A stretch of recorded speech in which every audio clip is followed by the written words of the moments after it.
नमस्कार, मी नम्रता वागळे. माझा विशेषमध्ये आपल्या सगळ्यांचं स्वागत. लालू प्रसाद यादव यांच्यासोबतचा 20 महिन्यांचा संसार नितीश कुमार यांनी अवघ्या 3 तासात मोडला. काल संध्याकाळी 6:30ला त्यांनी राज्यपालांकडे आपला राजीनामा दिला आणि रात्री 9:30 वाजता भाजपच्या पाठिंब्यासह सरकार स्थापनेचा दावा सुद्धा केला. बिहार आणि देशाच्या जनतेसाठी हा जरी शॉक असला तरी सुद्धा राजकीय वर्तुळात याबाबत फारसं आश्चर्य वाटत नव्हतं, कारण दबक्या आवाजात चर्चा काहीशी सुरू होती.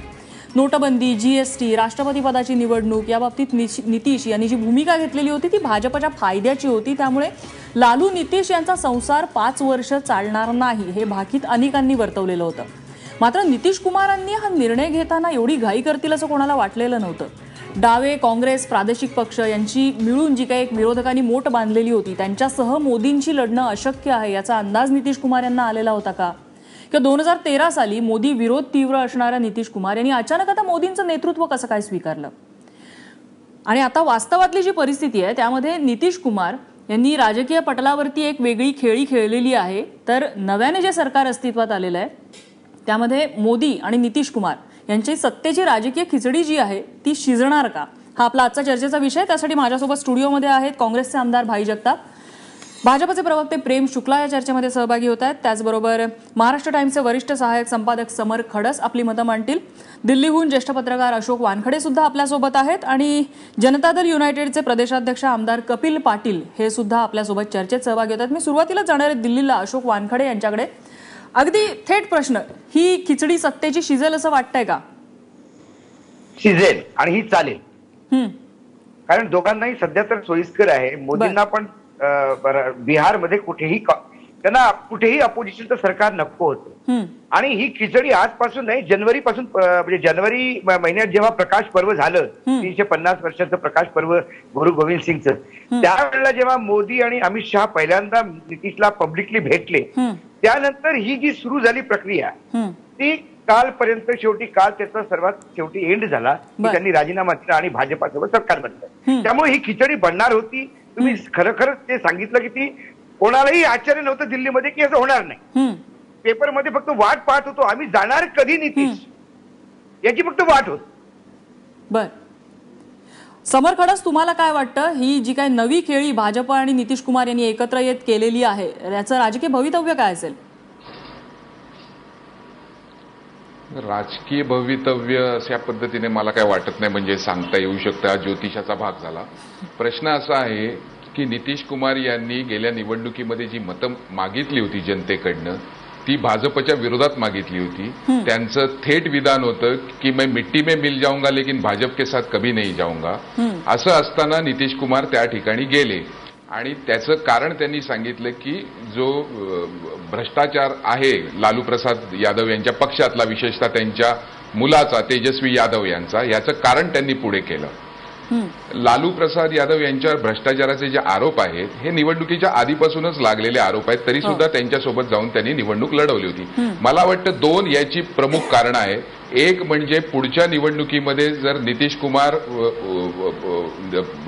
लालू प्रसाद यांच्याबरोबर निवडणूक त्यांनी फेस केली, एकत्र गेले, तर त्यावेळी नितीश कुमार त्यांना मुख्यमंत्री होण्यापासून रोखतील आणि त्यांच्या मुलाला मुख्यमंत्री करतील ही एक भीती. आणि दुसरं म्हणजे नितीश कुमार यांची जी राजकीय पठडी आहे, ज्या समाजवादी विचारधारेतनं ते येतात त्या समाजवादी विचारधारेची ही परंपरा आणि इतिहास आहे. नितीश कुमार यांचे गुरु जॉर्ज फर्नांडिस यांनी अशा पद्धतीचं राजकारण भाजप बरोबर जाण्याचं, फॅसिस्ट पक्षाबरोबर जाण्याचं कायम केलेलं आहे. त्यांचे गुरु जे होते डॉक्टर लोहिया, त्यांनी बडी आघाडी करून भारतीय राजकारणाच्या परिघाच्या बाहेर असलेल्या जनसंघाला त्यांनी मूळ राजकारणामध्ये, भारताच्या मेनस्ट्रीम राजकारणामध्ये जागा मिळवून देण्याचं काम केलं डॉक्टर लोहियांनी. त्यामुळे ही समाजवादी परंपरा आहे. त्या समाजवादी परंपरेला नितीश कुमार जागलेले आहेत, त्याच्यामध्ये वेगळं काहीच नाही. ज्यावेळी त्यांनी मोदी यांच्या विरोधामध्ये स्टेटमेंट केलं तेव्हा सुद्धा त्यांना लालकृष्ण अडवाणी हे देशाचे मोठे आणि महान नेते आहेत असं वाटत होतं. ज्या लालकृष्ण अडवाणींच्या राजकारणामुळे या देशातील फॉल्टलाईन, पॉलिटिकल फॉल्टलाईन चेंज झाली होती. त्यामुळे नितीश कुमार यांना धार्मिक तेढ, जातीयवाद किंवा भाजपचं राजकारण यांचं वावडं कधीच नव्हतं. त्यामुळे काय ज्या माणसाला विचारधारेचा काही सोयरसूतक नसतं असा माणूस कुठेही जाऊ शकतो. त्याप्रमाणे नितीश कुमार गेलेले आहेत. बरं, बिहारमध्ये जेडीयूने जो काही निर्णय घेतलेला आहे, मात्र महाराष्ट्राचे जेडीयूचे प्रदेशाध्यक्ष कपिल पाटील सध्या आपल्यासोबत आहे आणि त्यांनी काहीसा वेगळा निर्णय आपला आज जाहीर केलेला आहे. कपिल पाटील.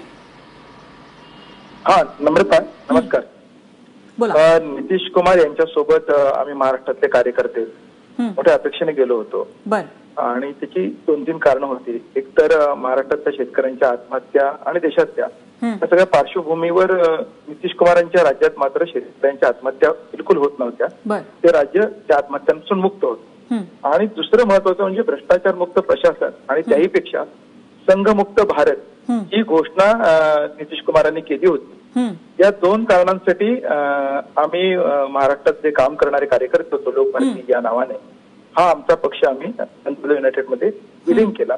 आणि त्यांच्याबरोबरचा अनुभवही आम्हाला चांगला होता. कारण सभ्यता, रुजू आणि शिष्टाचार याबाबत नितीश कुमारांचं जे व्यक्तिमत्व आहे ते भावणारं होतं. आणि सांप्रदायिक व द्वेषाचं राजकारण देशात जे सुरू आहे त्याला पर्याय म्हणून हा नितीश कुमार हा एकमेव चेहरा आहे, हे अशी एक धारणा देशभर बनत होती. आणि त्यामुळे आम्ही त्यांच्यासोबत गेलो. मात्र बिहारमध्ये काल जी घडलं आणि भाजप सोबत सरकार स्थापन करण्याची त्यांनी जी घाई केली ती आमच्यासाठी आश्चर्यकारक आहे, पण त्याहून जास्त क्लेशदायक आहे. सांप्रदायिक शक्तींच्या विरोधात महाराष्ट्रातले कार्यकर्ते, विशेषतः लोकशाही समाज विचारांचे कार्यकर्ते जे सातत्याने लढत आलेले आहेत त्यांना ही न पचणारी अशी भूमिका आहे. त्यामुळे आम्ही अत्यंत दुःखी आहोत. आज आमची कोर कमिटीची मिटिंग झाली आणि त्यात आम्ही आमचं हे दुःख व्यक्त केलं आणि ते कळवलेलं आहे. आम्ही लवकरच महाराष्ट्राच्या राज्य कार्यकारिणीची बैठक घेऊ आणि त्यात निर्णय घेऊन राष्ट्रीय कार्यकारिणीची ज्यावेळेला बैठक होईल त्यावेळेला आम्ही त्याचे मांडू. ठीक आहे. प्रेम शुक्ला, आता ज्याचा उल्लेख कपिल पाटलांनी केला की संघमुक्त भारत अशी घोषणा केलेली होती नितीश कुमारांनी त्यावेळेला, बाहरी विरुद्ध बिहारी असं त्यावेळेला, म्हणजे इतक्या शब्दात भाजपला हिणवण्यात आलेलं होतं. भाजपने हा सगळा अपमान गिळला आता युती करताना. भ्रष्टाचारमुक्त बिहार आम्हाला बघायचा आहे आणि बिहारचा विकास हा हेतू आहे. बिहारवर एक परिवार, लालू प्रसाद यादव यांना एखादा जसा नितीश कुमारने त्यांना 3-4 महिने आधीपासून त्यांना ते संकेत देत होते, इशारे त्यांचे चालू होते. परंतु लालू प्रसाद यादव यांना आपल्या पक्षाचा दुसरा कुठला व्यक्ती सुद्धा उपमुख्यमंत्री होणार नाही तशी त्यांनी व्यवस्था केली. आधी त्यांनी जेव्हा पहिल्यांदा ते चारा घोटाळ्यात आले त्यावेळी त्यांनी स्वतःचा बायकोला, आता स्वतःचा मुलाला, त्यामुळे एक परिवार त्या बिहारच्या हितावर त्यांचा मोठा, त्यापेक्षा त्या एक परिवारचा हित बघायचा, कुटुंबाचा हित बघायचा, हा जो हेतू होता त्याच्या विरुद्ध नितीश कुमार उभे राहिले. नितीश कुमारनी आधी सुद्धा 3 मंत्र्यांना त्यांच्यावर भ्रष्टाचाराचे आरोप झाले, त्या 3 मंत्र्यांना त्यांनी मंत्रिमंडळ बाहेर केला. एक IAS अधिकारीवर भ्रष्टाचाराचा आरोप झाला, त्या IAS अधिकाऱ्याच्या संपत्तीला शासकीय टाच येईल अशी व्यवस्था केली.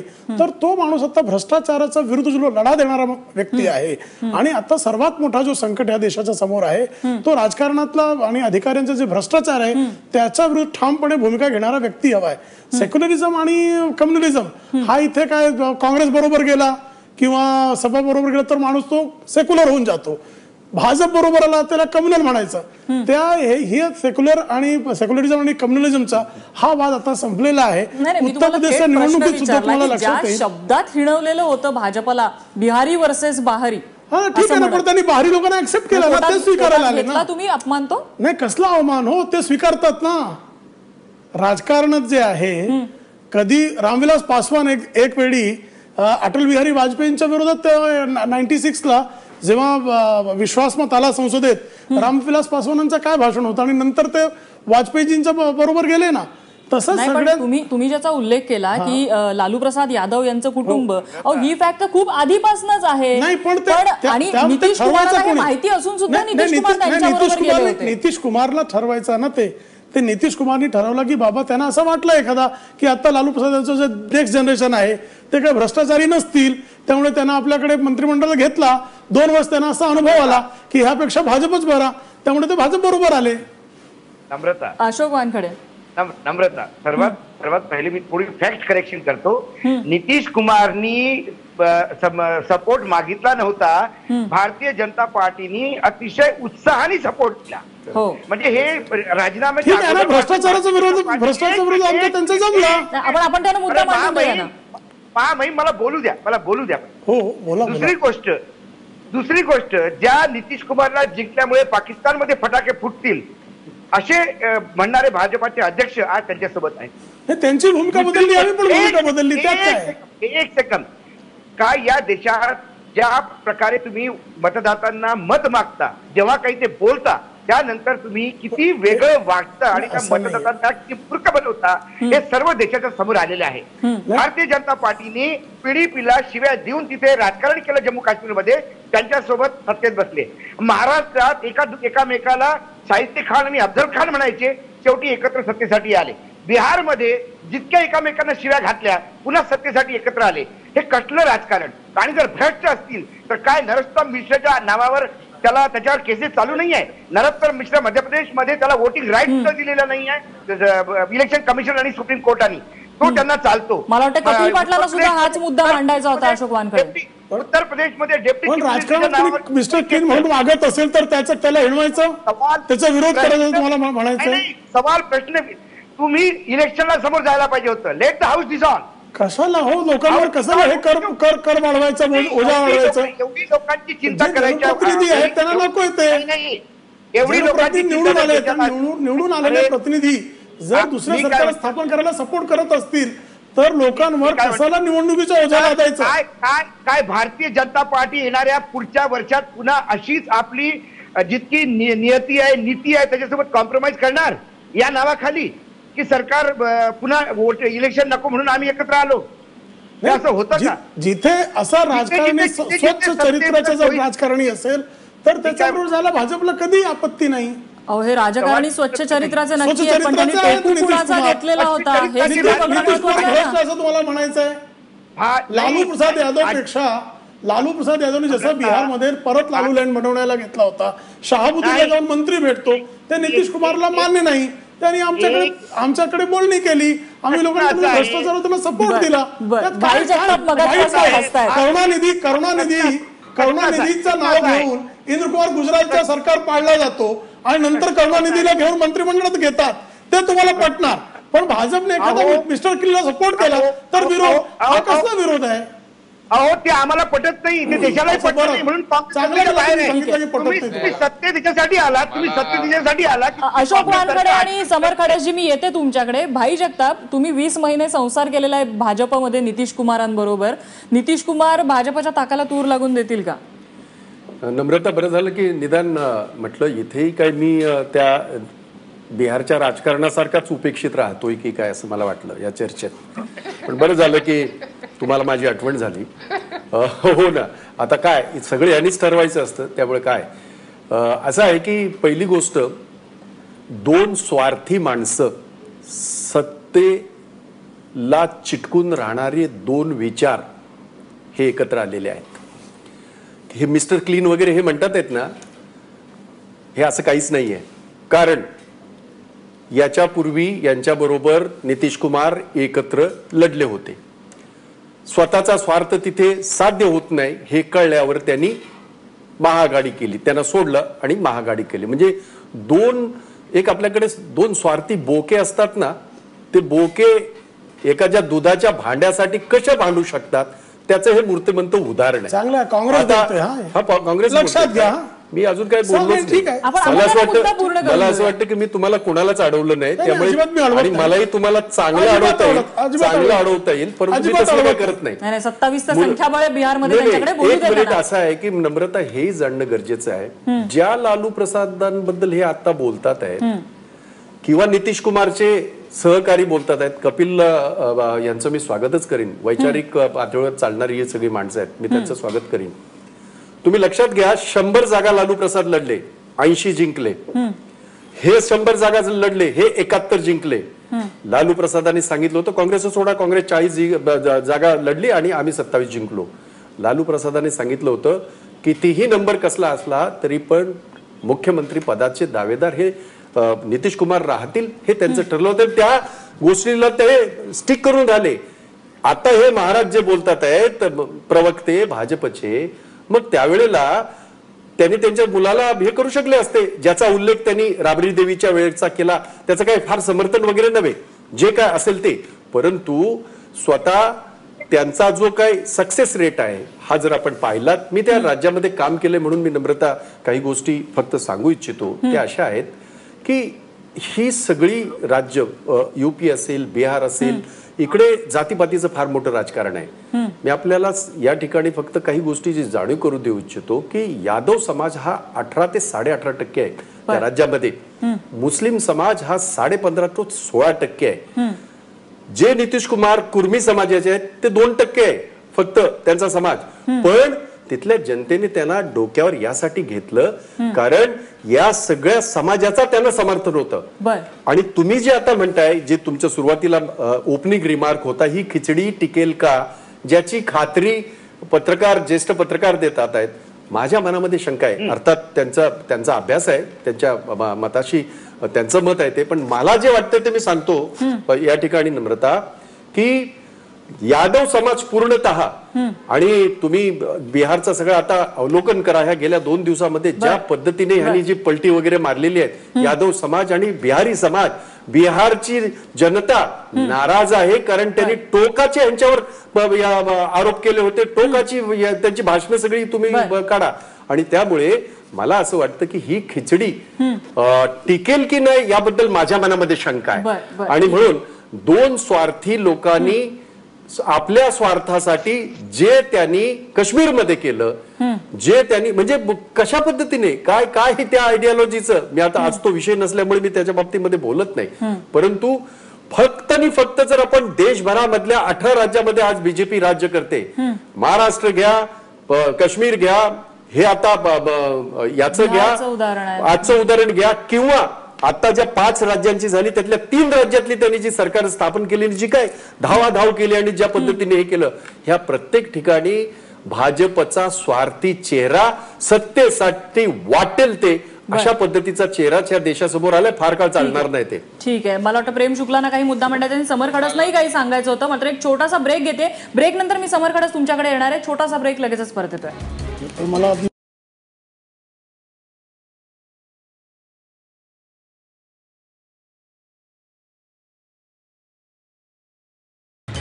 ब्रेक नंतर आपलं स्वागत. आपण चर्चा करतोय बिहारमधल्या बदललेल्या राजकारणाविषयी. मोदी आणि नितीश कुमार यांची राजकीय खिचडी शिजणार का?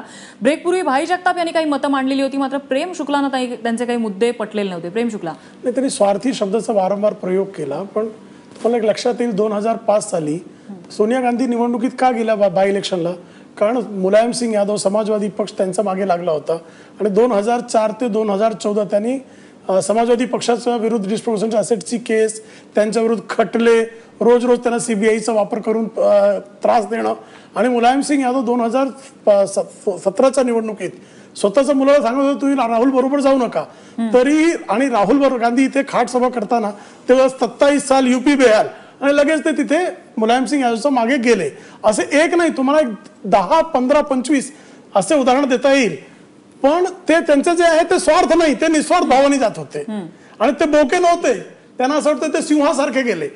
पण आता भाजपने जे नितीश कुमार त्यांचे आमचे नॅचरल आहे, त्यांना पहिल्यांदा मुख्यमंत्री आम्ही केला, काही काळापुरती ते बाहेर जाऊन आले आणि त्यांनी पाहिला की काँग्रेस किंवा राजद ह्याच्या बरोबर राजकारण करणं त्यांना जमणार नाही, सुशासन बाबूचे ते कुशासन बाबू होऊ लागले म्हणून ते परतले, तर ते बोके झाले. हे ही जी त्यांचा अनालायसिस आहे ते फार चुकीचं आहे, खोटं आहे. आणि काँग्रेसपेक्षा जास्त स्वार्थाचं राजकारण या देशात कुठलाही पक्ष करू शकत नाही. भाई, मला समर खडस यांच्याकडे जायचं, मला फक्त एकच मिनिटामध्ये, कारण आता कसं आहे की ते सत्तेत आहेत त्यामुळे ते आज बोलतील तसं आणि त्यांना बोलू द्या.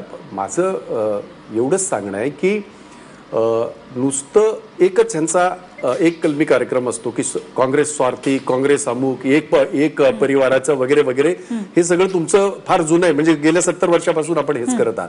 परंतु ज्या पद्धतीने अलीकडच्या काळामध्ये सत्तेसाठी जी साठमारी, वाटमारी आणि ज्याला म्हणतो आपण त्यांच्या सगळ्या ह्याला जे कॉम्प्रोमाइज करून सगळीकडे एक्सेप्ट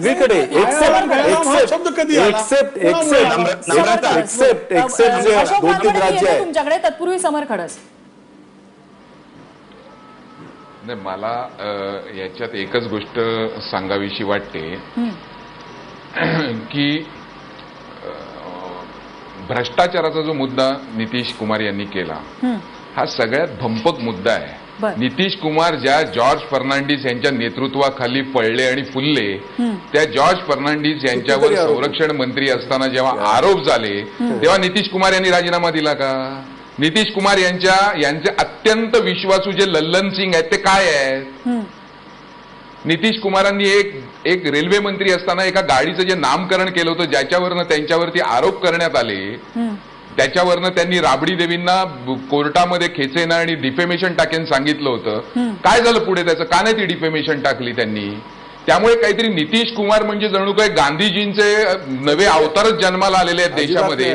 काही वर्षांपूर्वी आपल्याकडे अण्णा हजारे नावाचे एक अवतार आले होते, आता नितीश कुमार नावाचे दुसरे अवतार आलेले आहेत. हे सगळं भंपक आहे. नितीश कुमार हे समाजवाद्यांचा हा भंपकपणा आहे ना, हा वर्षानुवर्ष या देशामध्ये सुरू आहे. नितीश कुमार यांचे नेते जॉर्ज फर्नांडिस असलाच भंपकपणा करायचे, सेक्युलरिझमच्या नावाखाली कायम भाजपला समर्थन द्यायचे. या जॉर्ज फर्नांडिसांचे जे राजकीय गुरु होते डॉक्टर लोहिया, त्यांना मी भंपक म्हणणार नाही, परंतु या सगळ्या राजकारणाची सुरुवात ही त्यांनी करून दिलेली आहे. या देशामध्ये सेक्युलरिझमचा जप जपत भाजपच्या बरोबर जाऊन भाजपला सत्तेमध्ये आणण्याचं काम या सगळ्या समाजवादी मंडळींनी केलेलं आहे. नितीश कुमार त्याच लाईनीवर चालत आहेत. भ्रष्टाचार वगैरे सगळ्या बकवास गोष्टी आहेत. त्यांना तिकडे शहाबुद्दीन चालत नाही, परंतु लल्लन सिंग चालतो. हे कुठलं राजकारण आहे? ज्या लोकांना इथे बिहार माहित नाही त्यांना सगळं हे सांगा. आणि नितीश कुमार काहीतरी फार शिकलेले आहेत आणि त्यांनी फार काहीतरी तारे तोडलेले आहेत आणि लालू म्हणजे काहीतरी 7वी पास आहेत, अशा पद्धतीच्या चर्चा या देशातले चॅनलवरचे अत्यंत विद्वान पत्रकार करतात. त्यांना काहीच माहिती आहे. नितीश कुमार हे डिप्लोमा होल्डर आहेत, लालू प्रसाद हे डिग्री होल्डर आहेत. इतकी सुद्धा जाण नसलेले लोक वाटेल त्या स्तराला जाऊन बोलतात. आणि भ्रष्टाचाराच्या गप्पा आणि लालूंवरती भ्रष्टाचाराचे आरोप कुणी करावेत? या देशामध्ये मध्य प्रदेशच्या मुख्यमंत्र्यांवर काय काय आरोप होत आहेत, राजस्थानच्या मुख्यमंत्र्यांवर काय काय आरोप होत आहेत, आणि लालू प्रसाद जणू काही असं म्हणायचं समर्जी तुम्हाला? सर्वात क्लीन माणूस या देशात लालू प्रसाद यादव आणि त्याचा परिवार असं म्हणायचंय? अहो, तुमच्या पक्षाचं तुम्ही सांगा ना. सर्वात आमच्या पक्षात कोणीकडे कारवाई करतो, घरी बसवतो, राजीनामा देणारे लोक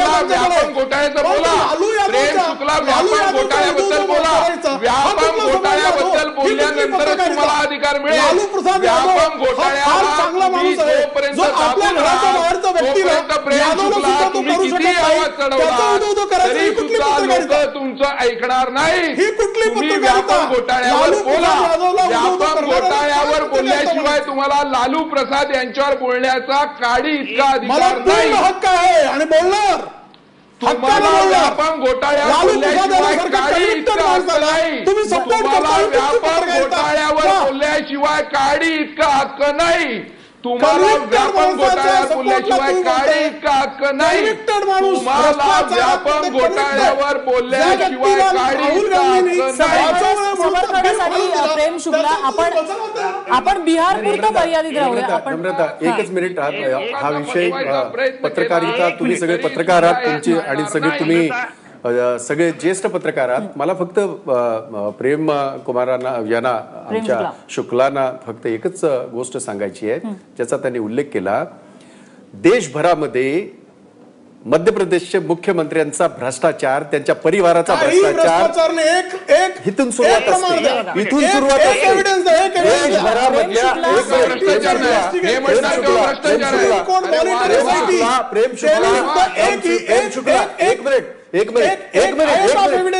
एक मिनिट असं आहे की तुम्ही बोलत असताना सहसा मी त्याच्यामध्ये पडत नाही, मला आवडत नाही, पण आपल्यावरचे आरोप तुम्ही खोडून काढा ना. अहो, अख्ख्या देशाने चुकीचे तुम्ही म्हणताय. इतक्या खालच्या प्रकारे ज्या केसमध्ये केसमध्ये चव्हाणांचा परिवार आहे, प्रेम शुक्ला, भाई जगताप, प्रेम शुक्ला, आपण ही चर्चा मध्यप्रदेशात राजस्थानमध्ये, हरियाणामध्ये सोनिया गांधी हे 420 कलमाखाली गुन्हेगार आहे. या सगळ्या गोष्टी तुम्हाला कसं आहे, तुमचं नॅशनल कसं आहे, हेराल्डच्या केसमध्ये ते असं आहे IPC 420 कलमाखाली कोर्टाच्या आदेशानंतर त्यांच्यावर FIR काय झालं की प्रेम शुक्लांचा प्रॉब्लेम असा आहे, कदाचित आता ते अनेक पक्षांना प्रवास करत तिथे कुठलाही पहिला पक्ष आहे माझा. आणि भाई जगताप आणि प्रेम शुक्ला, काय ना या विषयावरती आपण भांडत बसलो ना, या विषयावर आपण भांडत बसलो तर याला पूर्णविराम मिळणार नाही, याला पूर्णविराम मिळणार नाही. अशोक वानखेडेंकडे मी जातो. अशोक वानखेडे, प्रेम शुक्ला आणि भाई जगताप, आपण दोघंही या विषयावरती जरी कितीही भांडत बसला त्याला पूर्णविराम लागणार नाही. अशोक वानखेडे. नम्रता, मला फक्त 2-3 गोष्टीचं क्लिअरिफिकेशन द्यायचं आहे. भाई जगताप म्हणाले की मी ती खिचडी पकणार असं त्यांना सर्टिफिकेट दिलं. माझं असं म्हणणं आहे की नरेंद्र मोदी ज्या नेतृत्वात दिल्लीमध्ये आहे आणि ज्याप्रमाणे सरकारी एजन्सीज काम करतायत, साम दंड भेद सगळं प्रकार वापरून ते आपलं सरकार टिकवतील. त्यामुळे ते इलिगल टिकेल, लिगल टिकेल, चांगलं आहे वाईट आहे याच्यावर मी टिप्पणी केली नाही, पण हे सरकार टिकेल असं मी म्हणतो. दुसरी गोष्ट, हे राजकारण आहे, राजकारणात एकामेकांचे लोक फोडतात. काँग्रेसचे इतके क्रॉस वोटिंग मध्ये MLA चालले गेले, ते काँग्रेसने आपली पहिली पार्टी सांभाळली पाहिजे, मग नितीशला सांभाळायला पाहिजे होतं. ह्या बऱ्याच गोष्टी आहेत. तिसरी गोष्ट, अशी कुठलीही पॉलिटिकल पार्टी या देशात नाही ज्याच्यावर कधी भ्रष्टाचाराचे आरोप लागलेले नाही, त्यांच्या नेत्यांवर केसेस नाही, असं होऊच शकत नाही. त्यामुळे भ्रष्टाचारावर तुम्हाला भ्रष्टाचार मेरे भ्रष्टाचार से अच्छा या पुरा असं बोललं नाही पाहिजे. व्यापमची गोष्ट आहे, व्यापम मध्ये CBI इन्व्हेस्टिगेट करत आहे. जी CBI छोट्या छोट्या गोष्टीसाठी NDTVच्या साठी 2 मिनिटात का 5 दिवसात ऍक्शन घेते, ती CBI अजूनही व्यापम मध्ये फक्त तपासणी करत आहे. जसे महाराष्ट्राचे मुख्यमंत्री स्टडी करतात तसं CBI व्यापमची स्टडी करतोय. छत्तीसगडमध्ये इतके भ्रष्टाचाराचे प्रकार आहे, ज्या दिवशी शुक्लाजी माझ्याजवळ येऊन बसतील त्या दिवशी शुक्लाजींना मी एक ट्रक सामान देतो. इतके डॉक्युमेंट आहेत. प्रश्न नाही, प्रश्न तो नाही, प्रश्न आहे की ज्या नितीश कुमारला भ्रष्ट आणि सदा झालेला लालू चालतो, कारण त्यावेळेला त्याला बीजेपीशी लढायचं होतं, त्या नितीश कुमारला बीजेपी जवळ आल्या आल्या लालू भ्रष्ट वाटायला लागला. हे सब्जेक्टिव्ह डिसिजन आहे, हे सत्तेसाठी आहे. आणि सत्तेसाठी जसे ते म्हणाले 2 बोके, मी बोके वापरत नाही, पण सत्तेसाठी जेव्हा ते दोघं लोक एकत्र आलेत आता एकामेकाला घट्ट मिठी मारून राहतील, कारण नितीश कुमारला आता भ्रष्ट नाही आहे केंद्रामध्ये. पहिले त्यांना वाटायचं मी पंतप्रधान बनेल, पण आता त्यांना माहित आहे की ते पंतप्रधान बनणार नाही. त्यांना वाटतं की आता मोदीच्या खालीच काम केलेलं बरं, म्हणून त्यांनी हे डिसिजन घेतलं. आणि हे डिसिजन इतक्या तडकीफडकीने नाही. उत्तर प्रदेशमध्ये इतकं मॅसिव्ह मॅन्डेट येऊन मुख्यमंत्री तुम्हाला तय करायला आणि सपोर्ट करायला कोण होणार, याच्यासाठी 8 दिवस लागतात. इथे त्यांनी राजीनामा दिला, 15 मिनिटात बोर्डच्या मिटिंग्स होतात, एक अर्ध्या तासात गव्हर्नरकडे लोक पोहोचतात. हे सगळं प्री प्लॅन्ड आहे. या देशातले लोक मूर्ख नाहीत की त्यांना कळत नाही. आणि हे जर प्री प्लॅन्ड आहे तर ऍक्सेप्ट करा. हाँ, हम सत्ता के भूखे हैं, हम सत्ता में आना चाहते इसलिए आए. खतम. कपिल पाटलांना या मुद्द्यावर काय बोलायचंय? प्रेम शुक्ला, मी येते तुमच्याकडे. कपिल पाटलांना या मुद्द्यावर काय बोलायचंय? कपिल पाटील. नाही, भ्रष्टाचाराच्या बाबत भाजपने नाकाने कांदा सोडण्याची गरज नाही, कारण व्यापम घोटाळा इतका स्पष्ट आहे. आणि काँग्रेस बोलू शकते. आणि कर्नाटकात सुद्धा त्यांचे मुख्यमंत्री तुरुंगात जाऊन आले ना, त्यामुळे भ्रष्टाचाराच्या बाबत भाजपची परंपरा खूप जुनी आहे. त्यामुळे एकमेकांना नाव ठेवण्यात काही अर्थ नाही. मुख्य विषयावर बोललेलं बरं. बाकी मला काय म्हणायचं, मला याच्यामध्ये आणखीन एक गोष्ट जोडायची आहे, ती अशी की हे सगळ्या गोष्टी ज्या आहेत त्या चर्चा होतच राहतील. आज जो तुमचा प्रश्न जो आहे, ज्याच्या बाबतीमध्ये मी वानखेडे ज्येष्ठ पत्रकार म्हणाले, मी म्हटलं ना ते मी म्हटलं ना त्यांचं हे कदाचित खरं असू शकेल. मी माझं मत सांगितलं आणि ते मत सांगण्यामागे काही लॉजिक आहे. एक लक्षात घ्या, आपल्याला आठवत असेल जे नितीश कुमार त्यांची एक छबी बनली होती पाटणामध्ये, सगळ्यांना बरोबर घेऊन जाणारे, सगळ्या घटकांना बरोबर घेऊन जाणारे, आणि ज्या नितीश कुमारांनी जाहीर याच्यावर स्टेजवर मोदींजवळ हात मिळवायला सुद्धा हे केलं होतं, त्यांचा हात झटकून दिला होता. आठवा, तुम्ही सगळ्यांनी दाखवलेला आहे, आपण सगळ्यांनी पाहिलेला आहे. आज त्यांना मिठ्या मारायला निघालेले आहेत. याचा परिणाम त्यांना तात्कालिक हे मिळेल, सुख मिळेल किंवा तात्कालिक त्यांना या ठिकाणी सत्ता मिळेल, पण याची जनता जी आहे, बिहारची जनता, जो तिथला मुस्लिम समाज आहे, जो तिथला यादव समाज आहे, मी तुम्हाला खात्रीपूर्वक सांगतो, आज जर निवडणुका झाल्या, पत्रकार वानखेडे साहेब, आपण बोलताना आम्ही नाही हे केलं, तुम्ही तुमची मतं मांडा की आम्ही तुम्हाला कुठे अडवले. आज जर तिथे जर समजा या नितीश कुमारांना खरोखरच बिहारच्या जनतेने पाठिंबा दिला होता तर त्यांनी हिंमत दाखवायला पाहिजे होती की डिझॉल्व्ह करून त्याने बिहारला सामोरं जायला पाहिजे होतं इलेक्शनला, आणि मग जनता काय त्यांना कौल देते ते त्यांना पाहिलं पाहिजे होतं. मी खात्रीपूर्वक सांगतो, या इथलं जे राजकारण आहे जातीपातीचं आहेच या दोन्ही राज्यामधलं. आज जर इथे निवडणूक झाली तर मी खात्रीपूर्वक सांगतो नितीश कुमारांना त्या ठिकाणी 25 सुद्धा गाठता येणार नाही जे त्यांचे 71 आहेत. आणि हा सगळा समाज, हा बिहारी सगळा समाज, बिहारचे सगळे घटक हे त्यांच्या विरोधात जातील.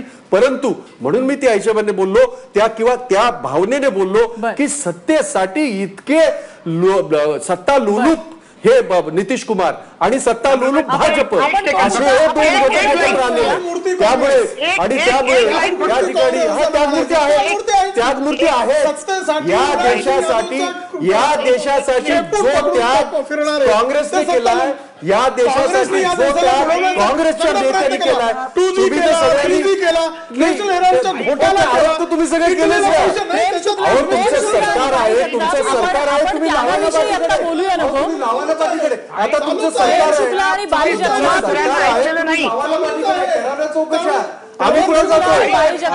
त्यागाविषयी बोलूया नको, आता आपण सत्तेविषयी बोलतोय, सत्तेची समीकरणे समजावून घेतोय.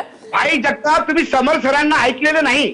समर सरांनी सांगितलं की नितीश कुमार पलटी मारणार, याच्यात काही नवीन नाही. त्यामुळे नितीश कुमारची नैतिकता काय असावी आणि ते सरकार कसं टिकावं आपल्याला हेच थोडंसं समजून घ्यायचं. समर खडस, यामध्ये जसा आरोप केला जातो आणि स्पष्ट दिसतंय ते की नितीश कुमार आणि भाजप यांची युती होणार आहे हे कुठेतरी स्क्रिप्टेड होतं. म्हटल्यानंतर नितीश कुमार यांचं वय आणि त्यांच्या पाठीमागे जी काही विरोधकांची मोठ होती, नितीश कुमारांना असं लक्षात आलेलं होतं की आपण काय पुढच्या पीएम पदासाठीचा फेस वगैरे नाहीये, त्यामुळे आपण आपली बिहारमधली जागा सिक्युअर करूया, त्या दृष्टीने त्यांनी खेळलेला हा डाव आहे. त्याने काय एक लक्षात घ्या, नितीश कुमार यांचा जो मासबेस आहे ना हा लिमिटेड आहे बिहारमध्ये. नितीश कुमार ज्या कुर्मी समाजाचे आहेत त्यांची एकतर मतं लिमिटेड आहेत, म्हणून त्यांनी महादलितची कन्सेप्ट काढली. परंतु त्या मांझींच्या राजीनामा नाट्यामध्ये ते महादलित सुद्धा त्यांच्याकडनं सरकले.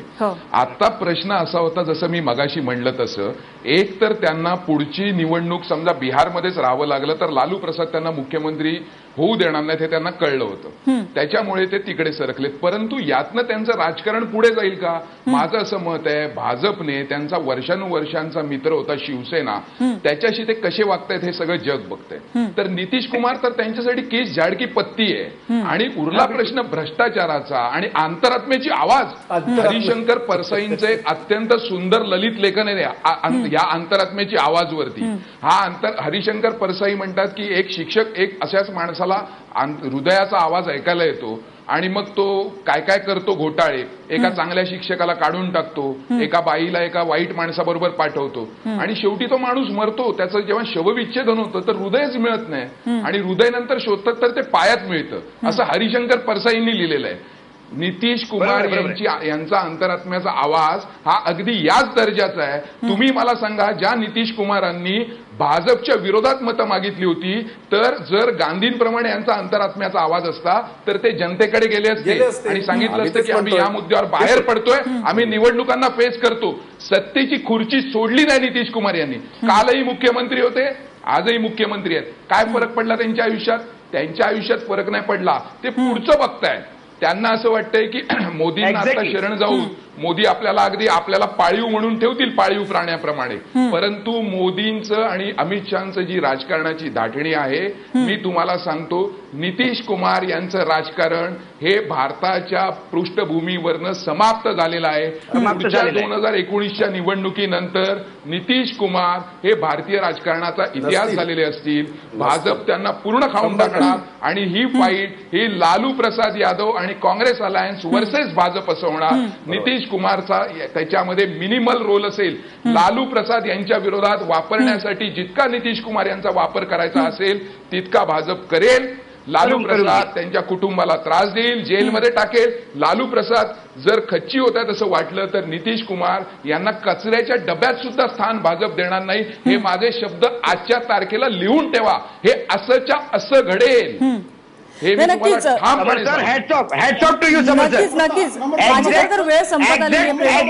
बोलायचं शेवटची आहे. काही सिक्युलर पत्रकार जे आहेत ना कालपासून रडतायत. 2013 साली 202 सीट्स भाजप आणि नितीश कुमारला भेटला होता, तरी त्यांनी भाजपला सोडून गेले. त्यावेळी हे सगळे रडत नव्हते, टाळ्या वाजवत होते. तर सिक्युलर पत्रकार लोकांना काय त्रास आहे, काय पोटदुख आहे त्यांना, हे पोट शूट आहे ते स्पष्ट दिसतोय. नितीश कुमार, लालू प्रसाद यादव